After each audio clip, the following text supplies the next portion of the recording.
ಆಮೇಲೆ cable system Bangalore full BMAZDR full cable system ಅಂತ ಮಾಡಿಬಿಟ್ರಿ.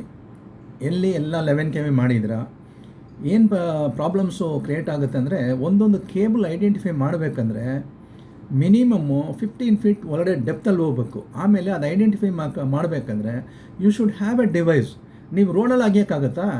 ನಿಮಗೂ ಜವಾಬ್ದಾರಿ ಇರಲಿಲ್ಲ. ಯಾಕಂದರೆ ಈಗ ಯಾರು ಇದ್ದಾರೋ, ಯಾರು ಟೆಂಡರ್ ಮಾಡಿಕೊಟ್ರೋ, ಟೆಂಡರ್ ಯಾರು ಮಾಡಿದ್ರೋ, ಅವನಂತೂ ಟೆಂಡರ್ ಹೆಂಗೆ ಮಾಡಿದೆ ಅಂದರೆ ಏನೋ ಅವ್ರು ಬಿಡಿ, ಅದೆಲ್ಲ ಯಾಕೆ ಮಾತಾಡಬೇಕು, ಅದು ಬೇರೆ ವಿಷಯ.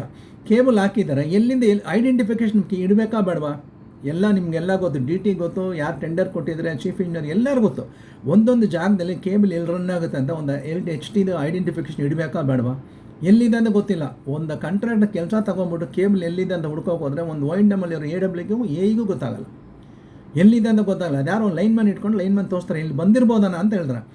ಆಮೇಲೆ ಸರಿ ಇಲ್ಲೆಲ್ಲ ಹುಡುಕಿ ಒಂದು 10 ಅಡಿ 20 ಅಡಿ 30 ಅಡಿ ಹುಡುಕಿ ಎಲ್ಲ ನೋಡಿದ್ರೆ ಸಿಕ್ಕಲ್ಲ ಕೇಬಲ್. ಯಾಕಂದರೆ ಅದು ಮೋಲಿಂಗ್ ಸಿಸ್ಟಮಲ್ಲಿ ಹಾಕಿರ್ತಾರೆ, ಟ್ರೆಂಚ್ಲೆಸ್ಸಲ್ಲಿ ಹಾಕೊಂಡು ಹೋಗಿದ್ದ. ಅವ್ನು ಯಾವ ಮಟ್ಟದಲ್ಲಿ ಹೋಗಿರ್ತದೆ ಯಾರಿಗೂ ಹೇಳೋಕ್ಕಾಗಲ್ಲ, ಕೇಬಲ್ ಹಂಗೆ ಹೋಗಿರ್ತದೆ. ಏನು ಮಾಡಬೇಕು? ಆಮೇಲೆ ಐಪಾಡ್ ಸೆಕ್ಷನ್ಗೆ ಫೋನ್ ಮಾಡ್ತಾರೆ ಇವರು. ಐಪಾಡ್ ಸೆಕ್ಷನ್ ಅವ್ರು ಬರಬೇಕಂದ್ರೆ ಅಲ್ಲಿ 5,000 ಕಡಿಮೆ ಅವ್ರ ಫೀಸು. ಗೌರ್ಮೆಂಟಿಂದು ಇರೋ ಮಿಷಿನ್ನ 5,000 ಕಡಿಮೆ ಅವ್ರು ಬರೋದೇ ಇಲ್ಲ. ಬಂದು ಅವ್ರು ಐಡೆಂಟಿಫೈ ಮಾಡಿಕೊಟ್ರೆ ತಿರ್ಗಾ ಅಲ್ಲಿ ಐಡೆಂಟಿಫೈ ಮಾಡೋಕ್ಕೇ ಇನ್ನೊಂದು 1 ಮೀಟ್ರ್ 2 ಮೀಟ್ರ್ ಈ ಕಡೆ ಇದೆ.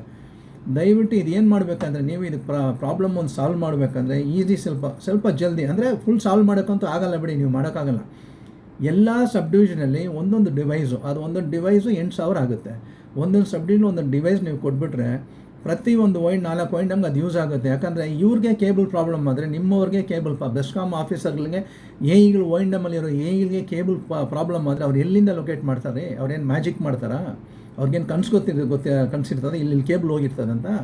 ಸೊ ದಯವಿಟ್ಟು ಟೆಕ್ನಿಕಲ್ ಆಗಲಿ, ಪರ್ಚೇಸ್ ಡಿಪಾರ್ಟ್ಮೆಂಟ್ ಆಗಲಿ, ಪ್ರತಿಯೊಂದು ಸಬ್ ಡಿವಿಷನ್ಗೆ ಆ ಕೇಬಲ್ ಫಾಲ್ಟ್ ಲೊಕೇಟರ್ ಡಿವೈಸ್ನ ತೆಗೆದುಕೊಡಿ. ಹ್ಯಾಂಡಲ್ ಇಟ್ಕೊಂಡು ಹೋಗ್ಬೋದು. ಅದನ್ನು ಒಂದು 8 ಲಕ್ಷವರೆಗೆ ಬರ್ಬೋದು. ಅದೊಂದು ದೊಡ್ಡ ಅಮೌಂಟ್ ಇಲ್ಲ. ಪ್ರತಿಯೊಂದು ಸಬ್ ಡಿವಿಷನ್ಗೆ ನೀವು ಕೊಟ್ಟಿರಿ.